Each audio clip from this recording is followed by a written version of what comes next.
1 Coríntios, no capítulo 11, e nós vamos meditar na palavra do Senhor. Mantenham as suas Bíblias abertas e procurem as referências que eu estarei passando. E é interessante, eu não converso com Israel, para saber o que ele vai dizer na introdução do culto, mas as coisas, Deus faz com que tudo se encaixe, Então nós vamos ler no capítulo 11, no versículo 25. 11, 25. Esse texto, ele fala sobre a instituição da ceia do Senhor. Paulo, ele diz assim, olha, eu recebi do Senhor o que também vos entreguei.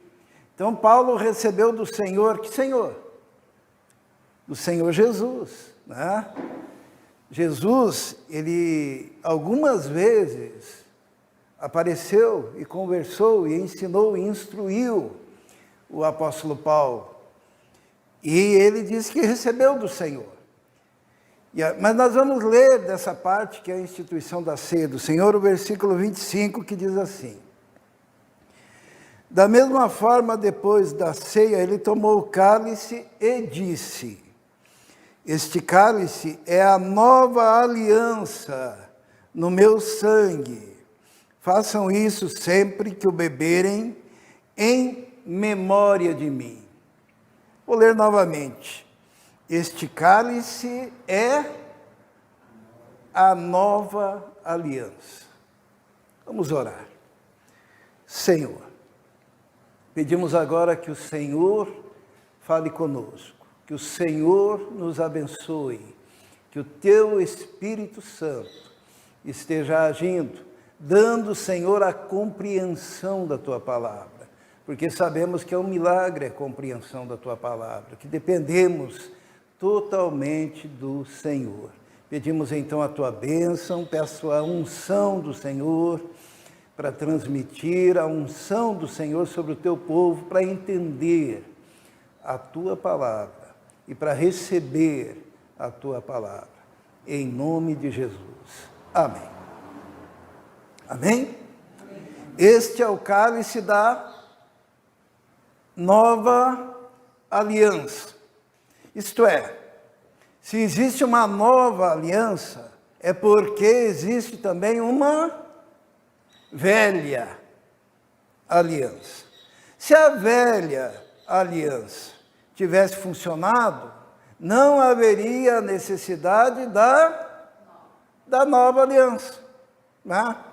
Nós somos o povo da nova aliança e não da velha aliança, Quem diz isso? Vamos ler alguns textos antes de participarmos da ceia. Em Hebreus capítulo 8, nós vamos ler isso de uma forma muito interessante, no versículo 7, Hebreus 8, 7. Olha o que diz ali, diz assim: pois se aquela primeira aliança fosse perfeita, não seria necessário procurar lugar para outra. Deus, porém, achou o povo em falta e disse: estão chegados os dias, declara o Senhor, quando farei uma nova aliança com a comunidade de Israel e com a comunidade de Judá. Não será como a aliança que fiz com os seus antepassados, quando os tomei pela mão para tirá-los do Egito, visto que eles não permaneceram fiéis à minha aliança, eu me afastei deles, diz o Senhor. Esta é a aliança que farei com a comunidade de Israel depois daqueles dias, declara o Senhor. Porei minhas leis em sua mente e as escreverei em seu coração. Serei o seu Deus e eles serão o meu povo. Até aqui, irmãos, uma nova aliança, porque a velha aliança, ela ficou antiquada. A velha aliança não funcionou, por quê? Por causa da infidelidade, porque o povo se afastou do Senhor, porque eles não permaneceram fiéis. Como que era a velha aliança? Vamos abrir lá em Êxodo. O que diz lá em Êxodo? Quando Deus vai estabelecer a aliança, ele diz assim, ó, Êxodo 5, versículo 1. Êxodo 5, versículo 1, diz assim: depois disso, Moisés e Arão foram falar com o faraó e disseram: assim diz o Senhor, o Deus de Israel, deixe o meu povo ir para celebrar-me uma festa no deserto. A nova aliança, a aliança que Deus estava fazendo com o povo, libertando-os do faraó, libertando-os do Egito, Deus chama de uma festa, para ser celebrada onde? No deserto. Uma festa a ser celebrada no deserto. Mas não deu certo. Por que não deu certo? Vamos ver um pouquinho mais para frente. Depois que tem todas as pragas do Egito, né? E o povo é liberto, e é comemorada a Páscoa do Senhor, e Miriam, viu Miriam? Miriam faz uma festa, lembram? A festa no deserto começou com Miriam, capítulo 15, versículo 21. O que diz ali? Quando o povo sai do Egito e vai para o deserto, diz assim, 15, 21. E Miriam lhes respondia cantando: cantem ao Senhor, pois triunfou gloriosamente. Lançou ao mar o cavalo e o seu cavaleiro. No versículo 20 diz assim: então Miriam, a profetisa, a irmã de Arão, pegou um tamborim, e todas as mulheres a seguiram, tocando tamborins, dançando. E Miriam respondia cantando. Havia uma festa no deserto. Essa era a intenção de Deus, dando liberdade, libertação daquele povo escravo. E Miriam pega o tamborim, o pandeiro, né? E começa a dançar, e há um culto em adoração ao Senhor. Mas no capítulo 16, versículo 1, no finalzinho do versículo, diz assim: foi no 15º dia do 2º mês, depois que saíram do Egito. O que aconteceu? Eles começaram a reclamar. No deserto, toda a comunidade de Israel reclamou a Moisés e Arão, e disseram-lhes os israelitas: quem dera a mão do Senhor nos tivesse matado no Egito. Lá nós sentávamos ao redor das panelas de carne, comíamos pão à vontade, mas vocês nos trouxeram a esse deserto para fazer morrer de fome toda essa multidão. E o que Deus responde? No versículo 4, ele diz assim: disse, porém, o Senhor a Moisés: eu lhes farei chover pão do céu, e o povo sairá e recolherá diariamente a porção necessária para aquele dia. Tudo começou assim, festa de Miriam, libertação, nova aliança, mas o povo entra no deserto e começa a sentir saudade da carne que comia no Egito como escravo, começa a sentir saudade do pão que tinha lá no Egito, e Deus diz: eu vou fazer chover pão do céu para vocês. Tanto que eles se levantam pela manhã, eles não conheciam o maná, e viam aquele que parecia o orvalho da manhã, branqueando aquele chão, e Moisés disse assim: é o maná, colham para um dia, e amanhã vai ter de novo, e depois de novo, e depois de novo. E Deus dá o pão do céu para aquele povo.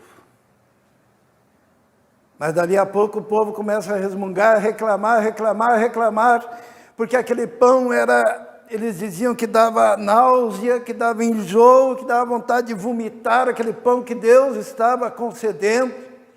E eles diziam: queremos carne. E Deus faz com que as codornizes venham, e eles têm carne em abundância. E dali a pouco eles caminham pelo deserto, falta água. E eles querem água, e começam a reclamar de Deus, e reclamar de Moisés. e começam a sentir saudade do Egito, da escravidão. E Deus diz assim: olha, Moisés, toque na rocha. Nós sabemos que a rocha representa Cristo, né? Toque na rocha. E quando Moisés tocava na rocha, saía água abundante para aquele povo. E assim Deus ia provendo para aquele povo, no deserto, todas as suas necessidades. E Deus conduz aquele povo, o povo chega na terra prometida, em quanto tempo?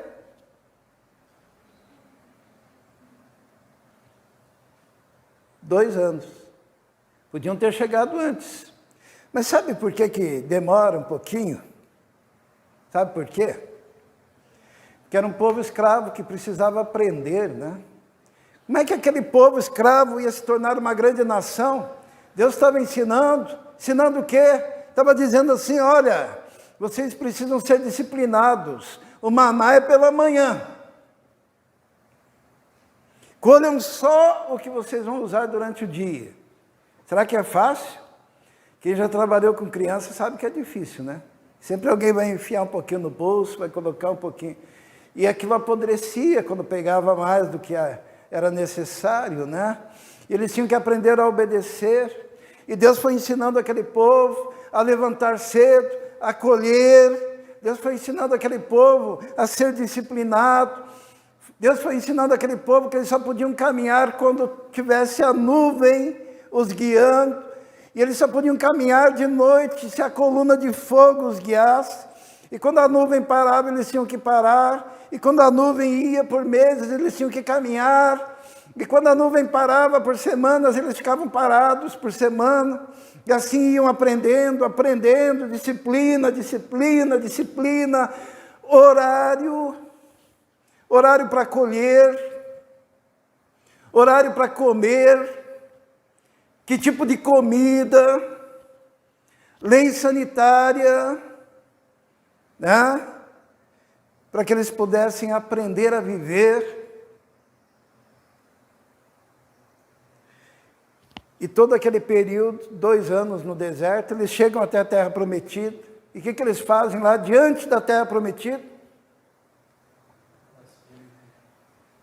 Só Josué e Caleb dizem: vamos lá que a gente consegue conquistar.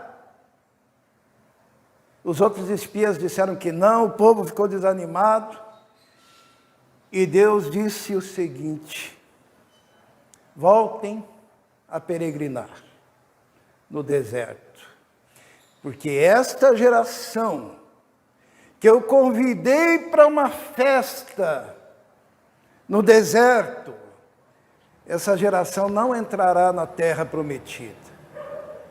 Somente os filhos, aqueles que nascerem no deserto, poderão entrar na terra prometida. Aquela geração foi convidada para celebrar uma festa no deserto. Só que aquela festa no deserto se tornou o quê? Uma peregrinação de 40 anos. E todos eles, menos Josué e Caleb, foram sepultados nas areias do deserto. E Deus percebeu que aquele povo tinha se afastado dos desígnios do Senhor. Apesar de Deus os ter orientado, Israel falou do templo, mas lá no deserto, cada um tinha a sua função. E tinham aqueles que carregavam as barracas, e tinham aqueles que carregavam o tabernáculo, onde eles adoravam, em partes. E quando eles paravam, eles tinham que montar aquele templo, aquele tabernáculo, para adorar a Deus. E quando a nuvem começava a andar, eles tinham que desmontar aquele tabernáculo e seguir. E não era qualquer um que poderia fazer, tinha as pessoas designadas para fazer cada parte. Estavam sendo formados, modulados, para ser um povo. E Moisés estabelece líderes de 50, líderes de 100, e vai criando uma liderança no meio do povo, estabelecendo leis, leis sanitárias, leis cerimoniais, leis civis, leis relacionadas ao casamento, leis relacionadas ao divórcio, leis relacionadas à propriedade privada, formando aquela nação. Só que apesar deles passarem todo esse tempo vendo Deus agindo de forma tão direta, o que aconteceu? Vamos lá em Hebreus de novo, aonde diz assim: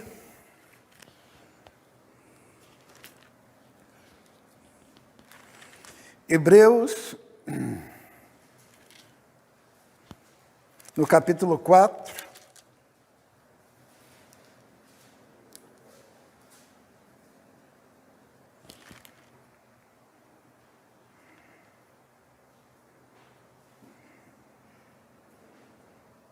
ou melhor, no capítulo 3,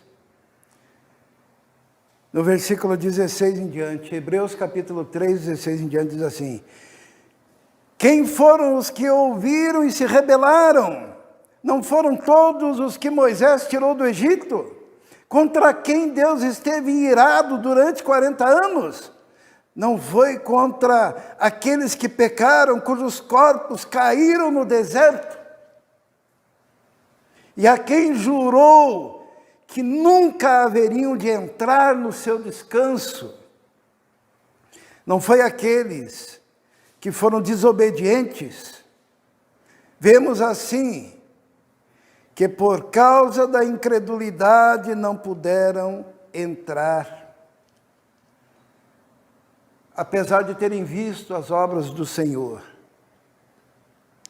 por 40 anos.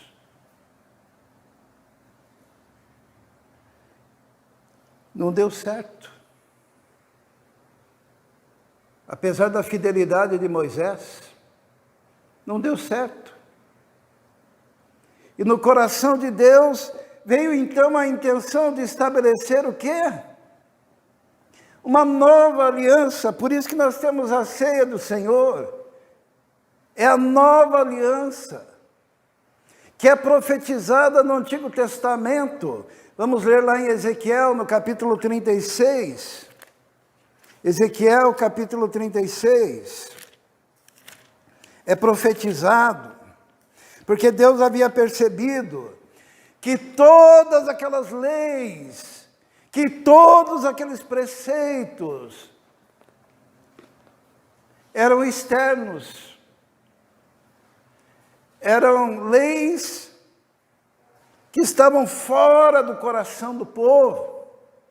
E no capítulo 36, versículo 26, de Ezequiel tem uma promessa. E essa promessa está aqui, ó: darei a vocês um coração novo, porei um espírito novo em vocês. Tirarei de vocês o coração de pedra, e lhes darei um coração de carne.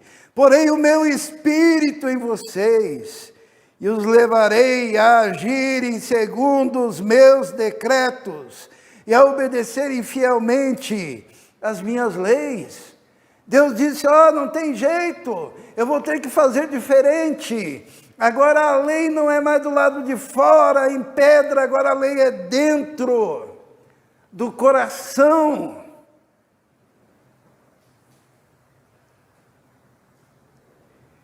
E a promessa de Deus é que Deus levantaria então um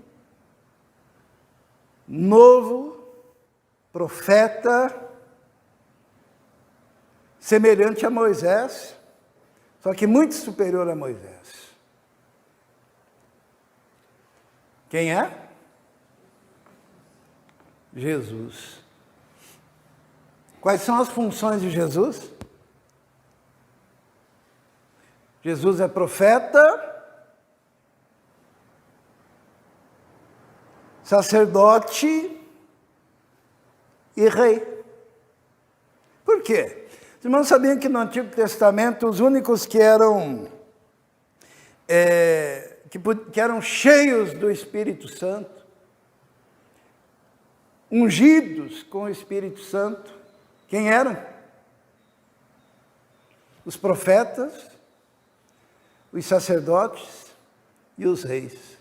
Por isso que a Bíblia diz que Jesus tem o Espírito, ele não o tem por medida, ele não o distribui por medida, porque ele é um com o Espírito Santo, como pessoa da Trindade.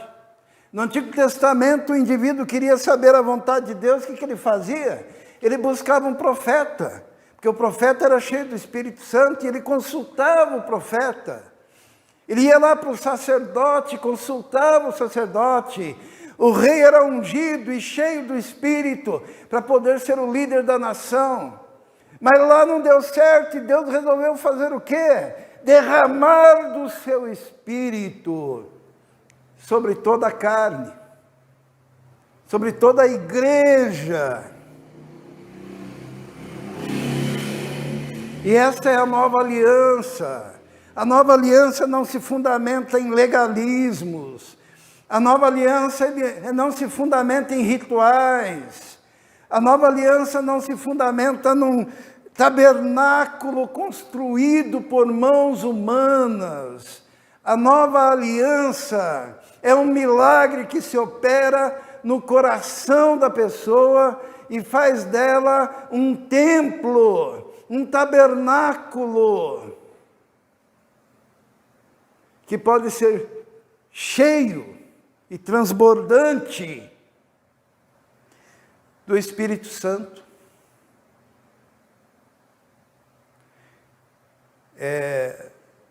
Todo crente, irmãos, para ser crente, tem que ter o Espírito Santo. Sem o Espírito Santo, você é só um legalista. Você é um religioso. Você pode ser até uma pessoa boa. Mas se você não tem o selo do Espírito Santo, que acontece no momento da conversão, você não é de Deus. Vamos ver isso? Romanos, no capítulo 8. E aqui você começa a entender se você faz parte da igreja ou não. Se você faz parte da nova aliança ou não. O que diz no capítulo 8 de Romanos? Diz assim, no versículo 9.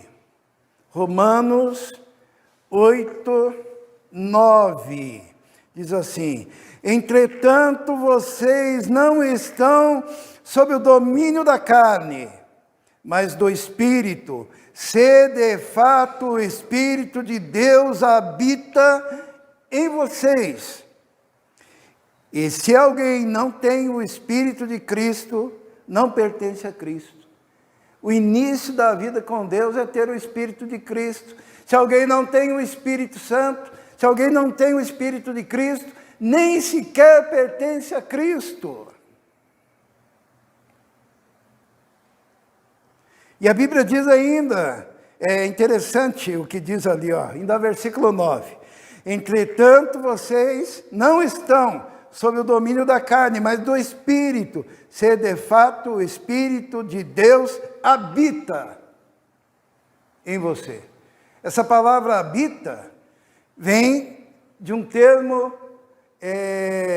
a Bíblia diz assim, no princípio era o verbo, lembram? João 1. O verbo estava com Deus, o verbo era Deus. Ele estava no princípio com Deus e todas as coisas foram feitas por ele, e sem ele nada do que foi feito se fez. Nele estava a vida e a vida era a luz dos homens. Daí fala assim que Cristo fez o quê? Habitou entre nós. A palavra habitou lá é tabernaculou. Sabe o que é tabernaculou? É quando se mora num tabernáculo. Jesus tabernaculou entre nós. E aqui, em Romanos 8, quando diz assim, se de fato o Espírito de Deus habita, se Ele tabernacula, se Ele mora, se fez de vocês o tabernáculo. Lembram no Antigo Testamento o povo carregando o tabernáculo? O povo carregando aquela tenda enorme para cultuar a Deus, tenda cheia de divisões, sendo que lá na frente era o Santo dos Santos, e lá estava o Espírito, e lá estava a presença de Deus, e lá estava o Shekinah de Deus. Agora, na nova aliança não é mais assim. O Santo dos Santos agora é você. O Santo dos Santos agora é o teu corpo. O Santo dos Santos é o teu espírito. O lugar Santo dos Santos é a tua alma. E é ali naquele lugar que mora o Espírito Santo de Deus. Essa é a nova aliança. E se isso não acontece, você não é dele. Porque quem não tem o Espírito Santo de Deus morando, tabernaculando dentro de si, não pertence a Cristo.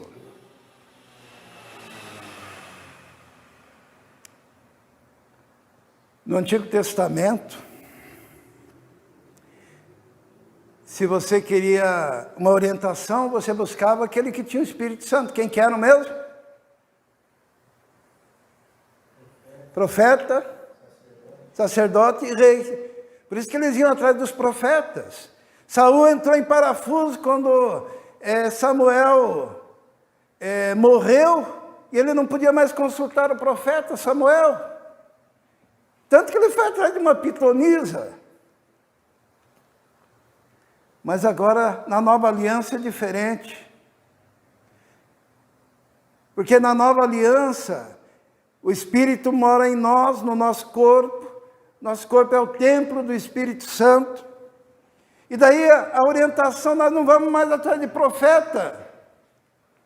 No Novo Testamento, o profeta não serve para a gente ir atrás dele, para pedir orientação, para pedir direção, para que ele nos guie. Por quê? Porque agora o Espírito Santo já está em cada um dos crentes. E no versículo 14 fala isso. Vamos ler. Diz assim, ó, Romanos 8,14. Porque todos os que são guiados pelo Espírito de Deus são filhos de Deus. Você não é mais guiado. Você não é guiado por pastor. Eu sou pastor, sabia? Mas eu não sou o guia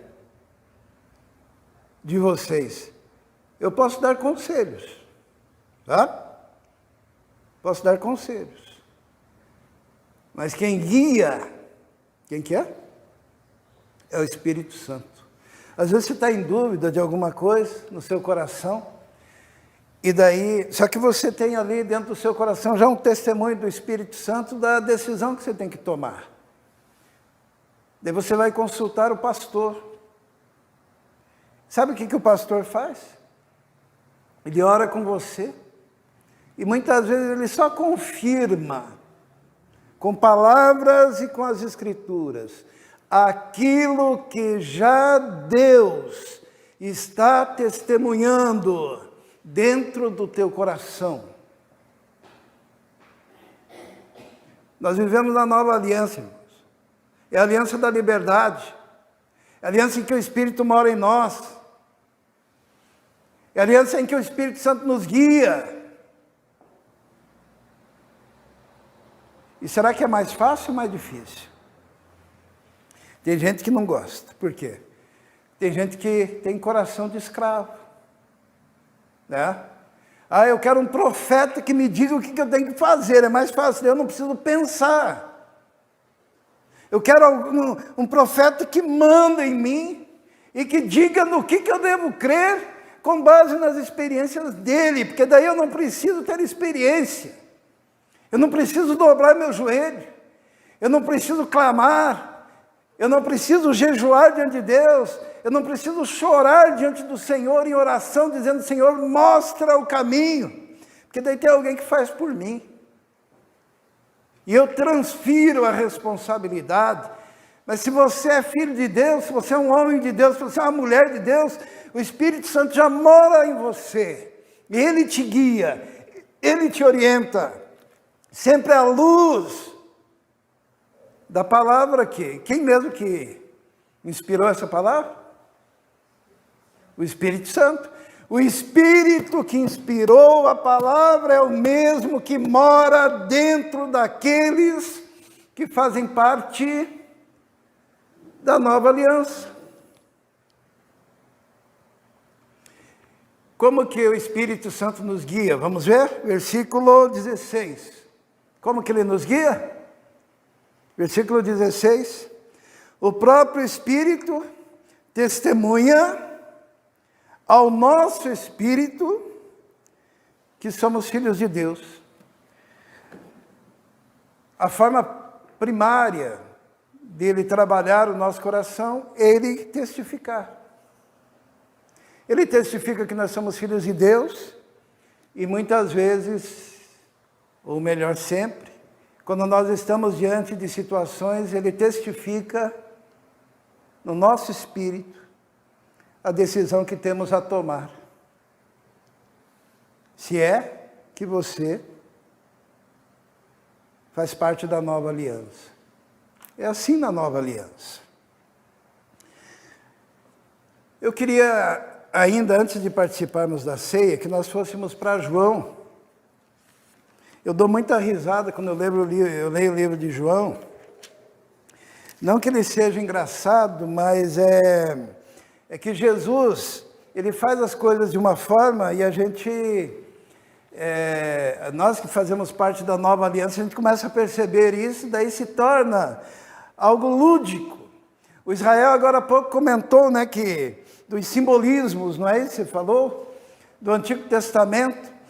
E eu quero dizer aos irmãos que Jesus, ele para falar para aquele povo judeu, que a velha aliança tinha envelhecido e caducado, ele falou, vou fazer um resumo, ele falou simplesmente o seguinte: todos os símbolos se cumprem em mim. Quando a gente fica lendo o que Jesus fez, foi interessante.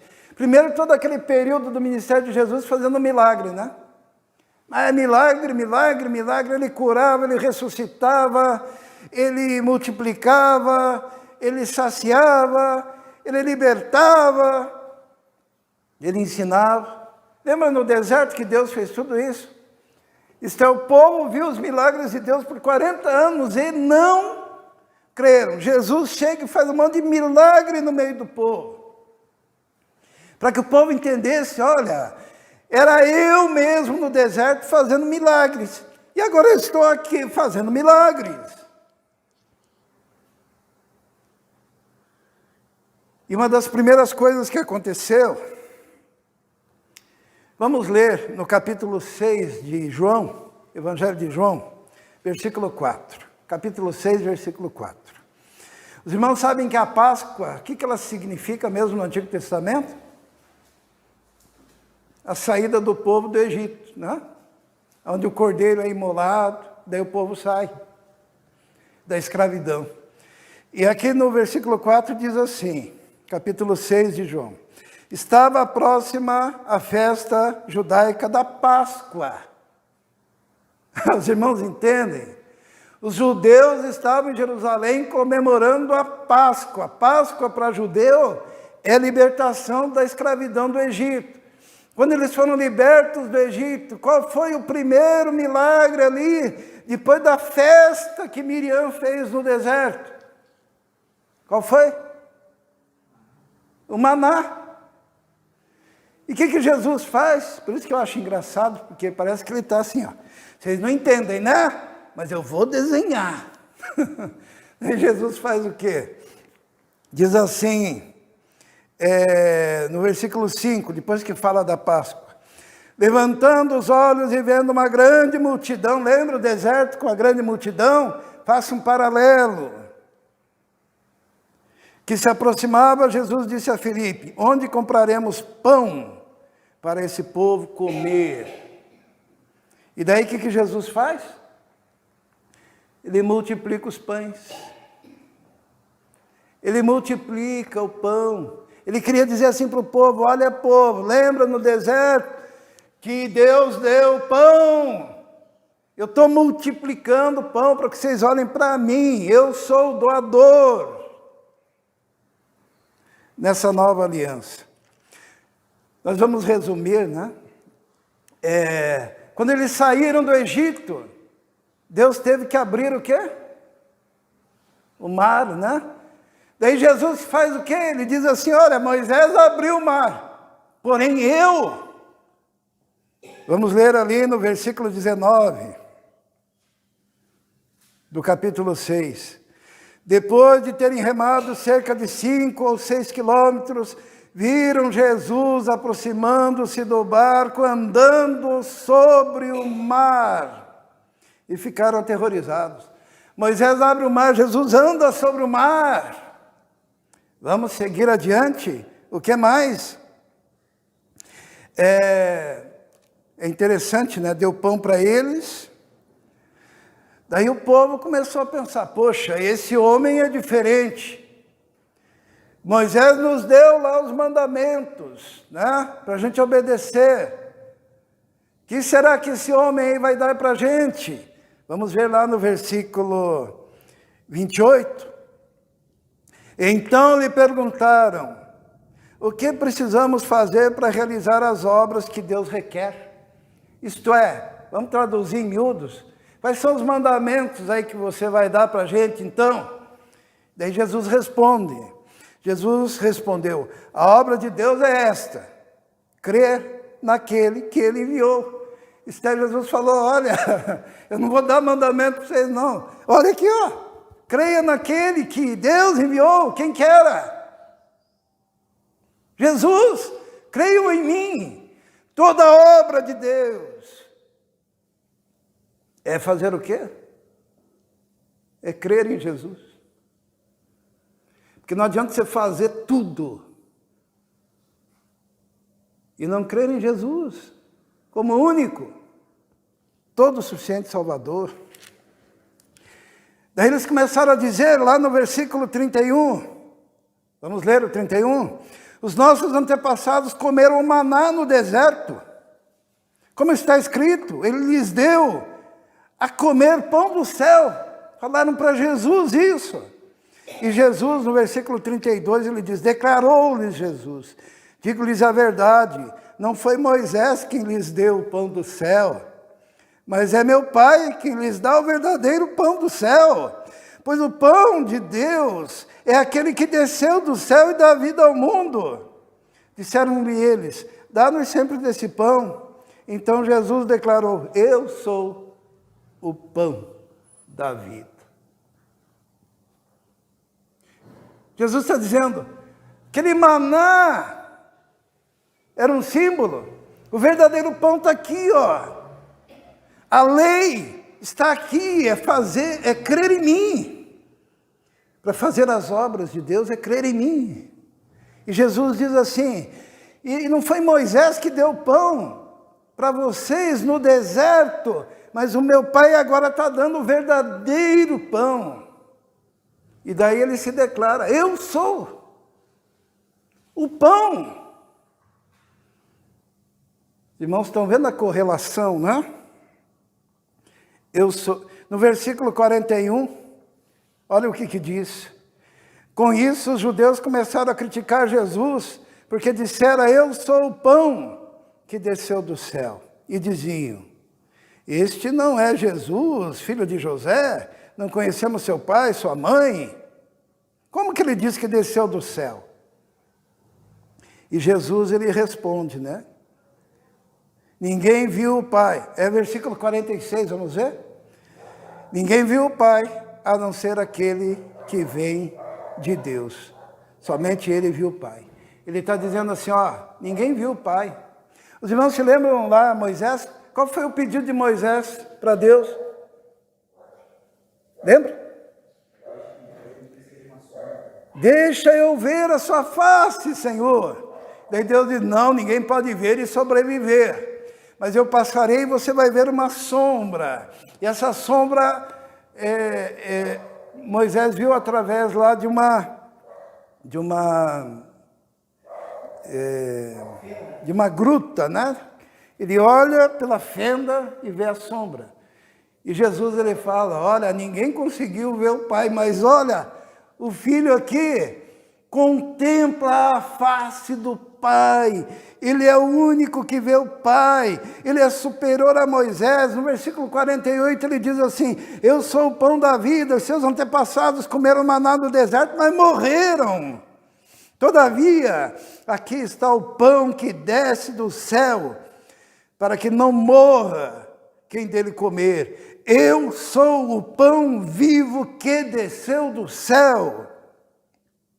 Se alguém comer desse pão, viverá para sempre. Este pão é a minha carne, que eu darei pela vida do mundo.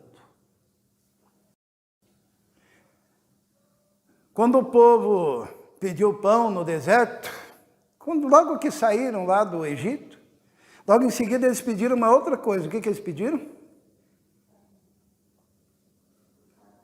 Carne, não? Pediram carne. E Deus manda carne. Olha o que Jesus fala. Ele diz assim, no versículo 53. Jesus lhes disse, eu lhes digo a verdade. Se vocês não comerem a carne do Filho do Homem e não beberem o seu sangue, não terão vida em si mesmos. E todos ficaram escandalizados. Passo a passo, Jesus dizendo, a velha aliança caducou. Eu sou a nova aliança.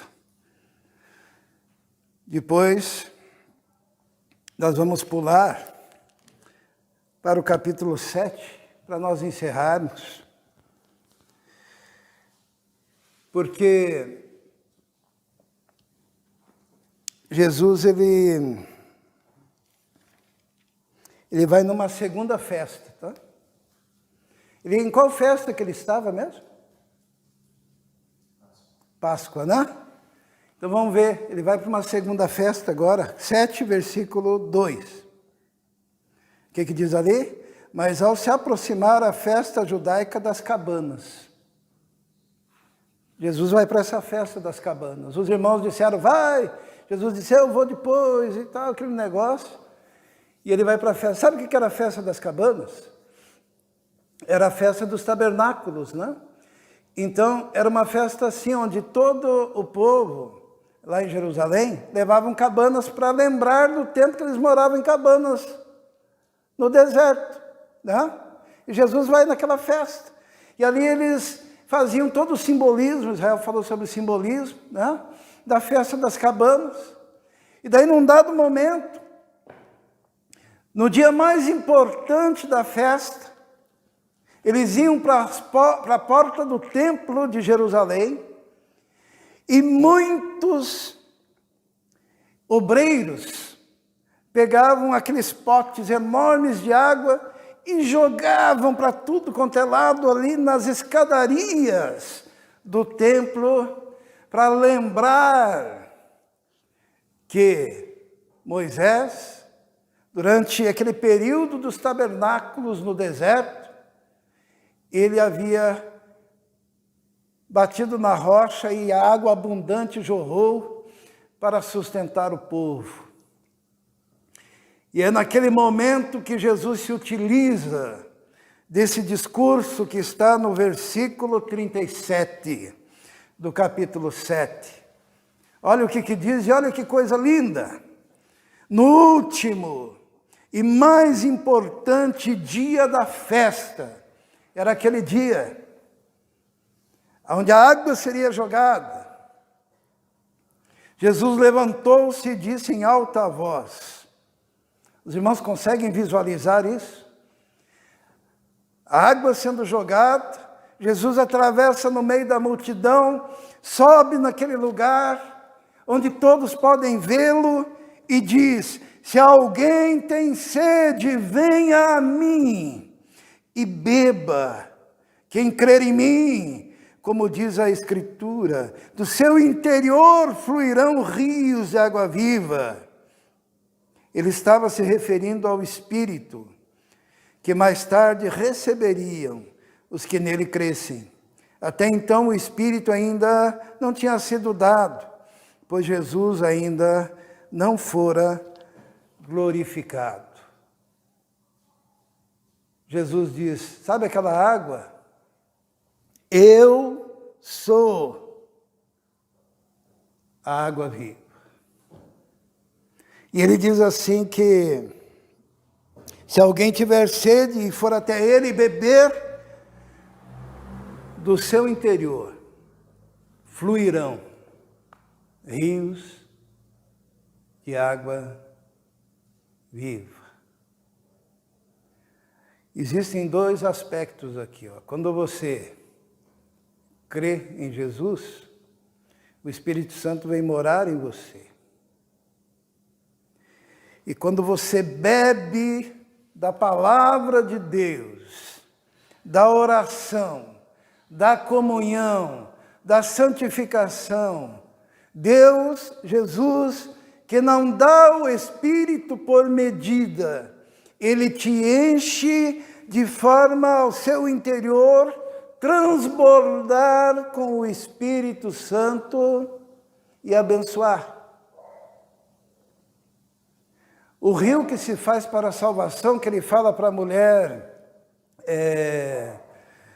samaritana, ele diz assim, olha, se você beber da água que eu te dou, se fará uma fonte, que jorra para a vida eterna. Salvação.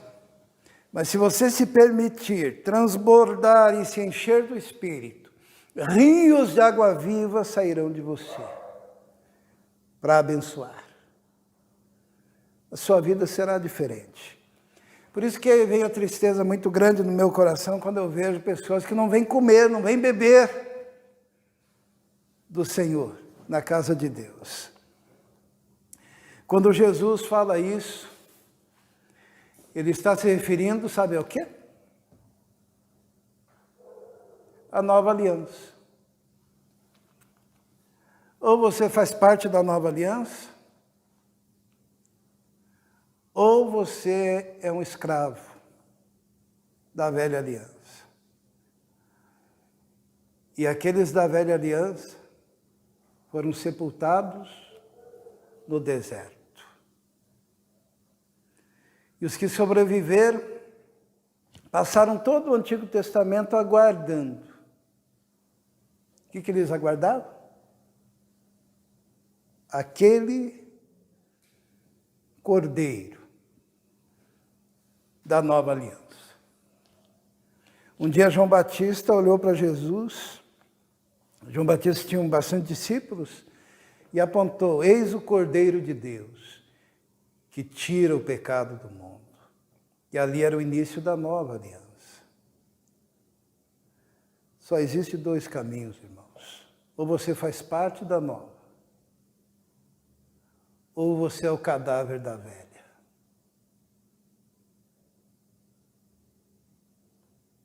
Ou você faz parte da nova aliança, ou você é escravo.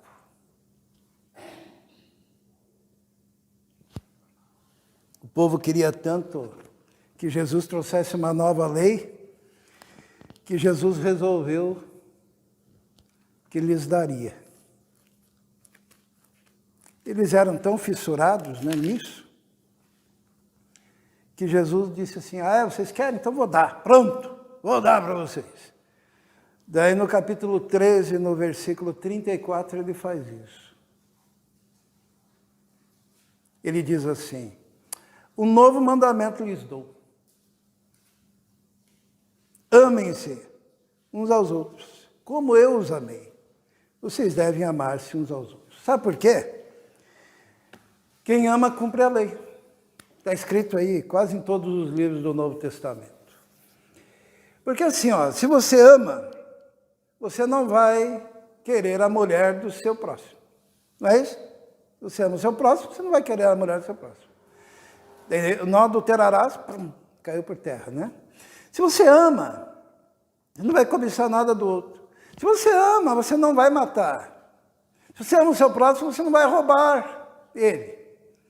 Se você ama a Deus, você não vai querer ídolos. Daí, Jesus, ele já se antecipou, porque uma das coisas que marcava o coração daquele povo era o sábado, né? E sabe o que Jesus fez? Ele escolheu no ministério dele, praticamente só trabalhar no sábado. Ele curava no sábado, libertava no sábado, expulsava o demônio no sábado. Ele dizia, vamos lá colher os discípulos, né? Rabiscos, né? Espigas, no sábado. Tudo ele fazia. Por quê? Para já deixar claro, olha, eu sou muito maior do que o sábado. E quando questionaram Jesus a respeito disso, vamos voltar lá no capítulo 7. Jesus é irônico, né? Porque ele diz lá no 7,19, ele diz assim, 7,19, Moisés não lhes deu a lei, no entanto, nenhum de vocês lhe obedece. Por que vocês procuram matar-me? Eles disseram, você está endemoniado. Daí Jesus usa um exemplo sarcástico. Ele diz assim, a partir do versículo 22. Vocês, para obedecer à lei, vocês têm que circuncidar o menino. Qual o dia da semana? E qual o período? Lembra? No 8º dia. Vocês têm que circuncidar no 8º dia. E quando o 8º dia do nascimento do bebê, masculino, evidente, é no sábado, vocês descumprem o sábado para obedecer à lei. Os irmãos estão entendendo? Jesus sempre foi muito irônico com isso. Ele diz assim, versículo 22, no entanto, porque Moisés lhes deu a circuncisão, embora na verdade ela não tenha vindo de Moisés, mas dos patriarcas, vocês circuncidam no sábado. Ora, se um menino pode ser circuncidado no sábado, para que a lei de Moisés não seja quebrada, por que vocês ficam cheios de ira contra mim por ter curado completamente um homem no sábado? Ele diz assim, para obedecer à lei, vocês descumprem a lei. E não foi a primeira vez que Jesus usou esse argumento, né? Uma vez os discípulos chegaram para ele também, o questionando, e Jesus falou, mas vocês desobedecem à lei para cumprir a lei, porque a lei diz que se vocês tiverem uma oferta dedicada ao Senhor, vocês não precisam honrar o Pai de vocês com essa oferta. Então vocês honram a Deus com a oferta, desonrando a Deus, porque estão desonrando os seus pais. E vocês pegam e dizem que a oferta é corbã. E agora? Os irmãos estão entendendo? Sabe por quê? Porque na nova aliança, a lei é o Espírito Santo morando dentro de cada um de nós e nos instigando ao principal, que é o amor. Lembram do fruto do Espírito? Qual que é o primeiro? Gálatas 5:22. Mas o fruto do Espírito é amor.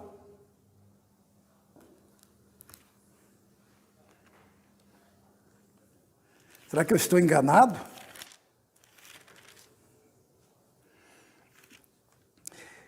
Gálatas 5:22. Mas o fruto do Espírito é amor, alegria, depois vem as outras. Porque quem tem o Espírito ama. Vamos orar. Santo e eterno Deus, muito obrigado porque fazemos parte de um novo povo, de uma nova aliança, de uma nova dispensação, de uma dispensação onde o Teu Espírito é derramado abundantemente em nossos corações. Obrigado, Senhor, porque podemos ter essa comunhão contigo. Obrigado porque hoje cada um de nós somos o tabernáculo, o templo, aonde a Tua Shekinah, a tua glória habita. Te louvamos por isso. Obrigado pela nova aliança, que o teu Espírito desvendou aos nossos olhos, para que fizéssemos dela parte. Te louvamos, em nome de Jesus. Amém.